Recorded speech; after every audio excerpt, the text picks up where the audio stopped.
안녕하세요. 루장입니다. 뉴욕 증시가 다시 올랐습니다. 다우는 500포인트 이상 올랐고요. S&P 500은 사상 최고치 바로 아래까지 올라왔죠. 하지만 오늘 상승, 기분 좋은 반등으로만 보면 위험하다고 합니다. 왜냐면요. AI는 흔들리고 있고 원자재는 급락했고 시장은 이미 다음 단계를 보고 있기 때문입니다. 그래서 오늘은 숫자가 아니라 구조, 뉴스가 아니라 맥락으로 시장을 한번 해석해 보겠습니다. 나스닥도 플러스 0.56% 상승했습니다. 겉으로 보면 강하다입니다. 그런데 상승의 진짜 연료는 따로 있었는데요. ISM 제조업 PMI 52.6. 이 숫자가 왜 중요하냐면 50 이상은 경기 확장, 52.6은 2022년 이후 최고치입니다. 즉 금리 논쟁 이전에 실물 경기가 생각보다 안 죽었다 이렇게 생각한 겁니다. 그러기에 이 신호가 시장을 밀어 올린 겁니다. 오늘 시장에서 가장 중요한 장면은 AI 내부의 온도 차였습니다. 올라간 쪽은 애플, 아마존, 구글, 빠진 쪽은 엔비디아, 마이크로소프트, 테슬라입니다. 특히 핵심은 엔비디아죠. 이유는 단순합니다. 오픈 AI가 엔비디아 칩에 100% 의존하는 구조가 불만이라는 것이죠. 대체 하드웨어를 탐색 중에 있다고 합니다. 이건 실적 문제가 아니라 AI 생태계 권력 구조의 문제라는 것이죠. 이제 시장은 그래서 묻고 있습니다. AI는 여전히 성장하지만 누가 그 이익을 가져가느냐?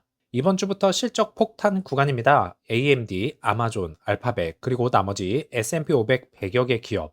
시장의 기준은 명확하죠. AI 투자했다? 비용 들었다? 이제는 안 통합니다. 마진이 늘었나? 현금 흐름이 좋아졌나? 그래서 마이크로소프트 실적 이후 시장이 미적지근했던 겁니다. AI는 이제 스토리 산업에서 수익 산업으로 넘어가는 중입니다. 오늘 또 하나의 중요한 신호가 있었죠. 금은 마이너스 3.8%, 은은 마이너스 9%, 유가는 마이너스 4.7%. 단순한 조정이 아닐 것 같은데요. 인플레이션 공포가 싣고 있다는 신호고요. 지정학적 리스크 프리미엄이 축소되고 있습니다. 트럼프의 이란과 대화 가능 발언이 유가를 바로 눌러버렸죠. 그래서 항공주는 급등했고요. 이 흐름이 암호화폐도 동일하게 적용이 되었는데요. 비트코인 같은 경우에는 하락폭이 큰 상태지만 안전 자산도 위험 자산도 아닌 유동성 민감 자산이라는 게 다시 확인이 되었습니다. 그리고 오늘 가장 미래적인 뉴스가 있었습니다. 스페이스 X와 XAI 합병이죠. 일론 머스크의 메시지는 단순했습니다. 지상 데이터 센터로는 AI를 감당 못한다. 전력과 냉각의 해답은 우주다. 이건 허풍이 아닙니다. AI는 전력이고요. 전력은 지정학, 지정학은 인프라. AI의 다음 전쟁터는 칩이 아니라 에너지죠. 이 관점은 2026년에서 2030년 투자 방향의 힌트라고 할 수 있겠습니다. 자, 그래서 정리하겠습니다. 오늘 상승은 희망이 아니라 데이터였다. AI는 계속하지만 승자는 재편 중에 있고 원자재 급락은 공포 완화 신호. 진짜 장기 테마는 AI와 에너지, 인프라입니다. 지금 시장은 말합니다. 무조건 사라도 아니고 도망쳐라도 아니다. 구조를 잊고 포지션을 나눠라. 이제는 빠른 손보다 깊은 해석이 돈이 되는 구간이 되었습니다. EV 섹터주는 약세를 보였습니다. 리비아는 마이너스 2.1%, 테슬라는 마이너스 2%, 루시드는 마이너스 7.05% 하락했는데요. 10.29불로 정규장을 마쳤고요. 애프터 장에서는 플러스 0.1% 상승했습니다. 정말 많이 하락했네요. 장중 저점은 10.25불이었고요. 52주 저점 9.5불이 명확히 시야에 왔습니다. 거래량은 평균 이하였습니다. 강한 매도 압력은 아니다. 하지만 패닉도 아니다. 라는 의견이지만 반등을 밀어올릴 매수 에너지도 없다. 종일 흐름이 떨어진 뒤 눌려서 횡보를 했습니다. 자, 가격만 보면 시장 참여자들이 10불 위를 아직 신뢰하지 않는다고 보고 있는 것이겠죠. 오더플로에서 인플로우는 13.67 밀리언 달러, 아웃플로우는 11.46 밀리언 달러입니다. 순유입은 플러스 2.21 밀리언 달러인데요. 라지 스케일에서 이틀 연속 매수세가 들어왔지만 하락폭이 정말 컸습니다. 하지만 중요한 단서가 있죠. 순유입 규모가 방어 수준이지 공격 수준은 아니다라는 것이 판결이 났습니다. 그래서 라지 스케일의 오더 흐름을 보면 이게 의미하는 것은 완전 복귀는 아닌 것 같고 재진입 테스트 단계라고 생각됩니다. 큰 손은 이렇게 행동 중이다. 조금은 다시 한번 사보자. 하지만 확신은 아직 없다. 이게 가장 위험하면서도 가장 자주 바닥 근처에서 나타나는 심리라고 할 수 있겠습니다. 자, 그래서 전체적으로 보면 망했다 이건 아니고요. 바닥 확정 이것도 아니고 곧 급등 이건 더욱더 아니겠죠. 아직 결론을 내린 만큼 정보가 없다 이게 맞는 것 같습니다.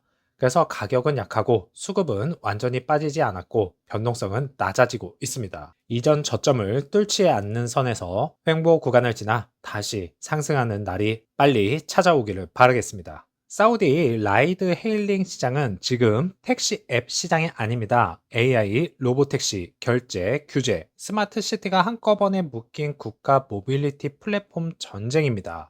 그리고 오늘 핵심 질문은 이건데요. 왜 이 판에서 루시드가 갑자기 중요해졌느냐?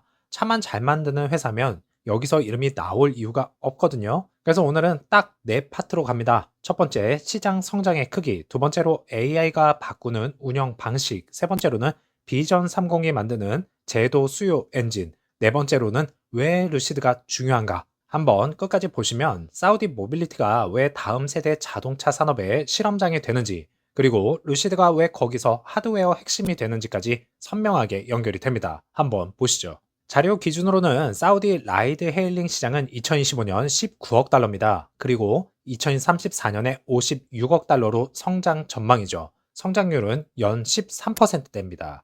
이 숫자 중에서 중요한 건 단순히 사람들이 더 많이 탄다가 아닙니다. 도시가 커지고요. 관광도 늘어나고 대중교통이 완성되기 전 공백이 있고 주차 문제는 심해지고 이 모든 조건이 합쳐져서 라이드 헤일링이 도시의 기본 인프라가 되는 것입니다. 사람들은 AI를 보면 와 신기하다라고 생각하지만 업계 관점은 다릅니다. AI는 결국 원가 구조를 바꾸는 기술이죠. AI가 실시간 트래픽과 승객 패턴을 읽으면 어떤 일이 벌어질까요? 첫 번째로 대기 시간이 줄어들고, 두 번째로 기사 배치 효율이 올라가고요. 세 번째로는 공차 비율이 줄어듭니다. 이건 단순 편의가 아니라 플랫폼에게 매출이 아니라 마진이 좋아지는 변화라고 할 수 있겠습니다. 두 번째는 픽업 드롭오프죠. 고정된 장소 리스트에 의존하는 방식은 운영 효율이 떨어지게 되어 있습니다. AI가 위치를 분석해서 근처 최적 픽업 지점 3개 추천 같은 방식이 들어오게 되면 혼잡이 줄어들고 기사도 더 빠르게 회전하게 됩니다. 세 번째가 더 중요합니다. AI는 사고 위험 구간 예측, 운동자 행동 모니터링, 사기 탐지를 합니다. 여기서 핵심은 플랫폼은 사고가 터지면 브랜드, 규제 리스크가 동시에 폭발하거든요. AI는 결국 규제 리스크를 낮춰서 시장을 키우는 엔진이 될 것입니다. 사우디는 정말 특이합니다. 보통 규제는 성장을 막는데 사우디는 반대로 규제가 성장을 설계하는 구조로 변하고 있습니다. 정부가 라이선스를 정리하고요. 글로벌 플랫폼과 지역 강자가 공존하게 만들어지고 있죠. 이건 시장을 닫는 게 아니라 경쟁을 통제된 방식으로 열어주는 구조라고 할 수 있겠습니다. 자, 네옴, 더 라인과 같은 초대형 프로젝트는 단순 개발이 아닙니다. 그 도시들은요, 처음부터 디지털 이동을 전제로 설계가 되어 있습니다. 즉, 라이드 헤일링, 자율주행, 결제까지 한 번에 엮이는 수요 제조기가 됩니다. 또한 여성 운전자 수가 증가하고요, 여성 승객의 이동 자유도가 커지면서 시장에선 공급도 늘어나고 있고 수요도 정교해지고 있습니다. 이건 단순한 문화 변화가 아니라 노동시장 구조 변화라고 할 수 있겠습니다. 게다가 2030년까지 자율 운영 비중 확대 같은 목표가 있죠. 이런 목표가 있으면 기업은 단순히 PR이 아니라 실제 운영 가능한 기술 차량을 준비해야 합니다. 자, 오늘의 핵심입니다. 사람들은 로보택시를 AI로만 보는데 현실은 다릅니다. 로보택시에서 제일 큰 병목은 앱도 아니고 AI도 아니고 마케팅도 아닙니다. 진짜 병목은 운영에 맞는 전기차 플랫폼이죠. 로보택시는 사람이 운전하지 않죠. 그러면 승객 경험은 어디서 결정이 되겠습니까? 차량의 전기 아키텍처, OTA 안전성, 센서 통합, 냉난방 효율, 유지 보수성, 주행 효율, 이게 곧 서비스 품질입니다. 즉, 로보택시 시대는 차를 파는 시장이 아니라 차로 서비스를 운영하는 시장으로 바뀌게 됩니다. 사우디의 전략은 명확합니다. 수입해서 쓰는 모빌리티가 아니라 사우디에서 만들고요. 사우디에서 굴리는 모빌리티로 가는 거죠. 루시드가 여기서 강해지는 이유는 루시드는 사우디 현지 생산과 연결되는 상징이자 실물 기반이기 때문입니다. 이건 단순한 기업 이슈가 아니라 국가 산업 정책의 퍼즐 조각입니다. 그래서 로보택시는 보통 이렇게 굴러갑니다. 플랫폼은 호출, 수요, 가격, 자율주행 스택은 주행, 판단, 안전 시스템, 차량은 효율, 내구, 전기, 아키텍처, 정비성. 여기서 루시드는 차량이라는 하드웨어 축을 담당하는 플레이어가 됩니다. 그리고 사우디는 이 하드웨어를 단순 부품이 아니라 전략 자산으로 보고 있습니다. 그래서 결론은 이겁니다. 사우디 라이드 헤일링 시장에서 루시드는 그냥 전기차 브랜드가 아니라 자율 이동 서비스를 실제로 굴리게 만드는 운영 플랫폼이 될 가능성이 크다는 것이죠. 자, 정리하겠습니다. 사우디 라이드 헤일링은 앱 경쟁이 아니라 AI로 운영 효율을 바꾸고요. 비전 2030으로 수요를 만들고 로보택시로 미래 인프라를 표준화하는 시장입니다. 그리고 그 미래에서 가장 현실적인 질문은 이거죠. 누가 실제로 굴릴 수 있는 차를 제공하느냐? 그 지점에서 루시드는 단순 브랜드가 아니라 구조의 핵심으로 들어오게 됩니다. 주가는 비록 하락을 했지만 2030년까지 잘 한번 버텨봅시다. 힘내시는 오후 되시고요. 다음 영상에서 찾아뵙겠습니다. 감사합니다.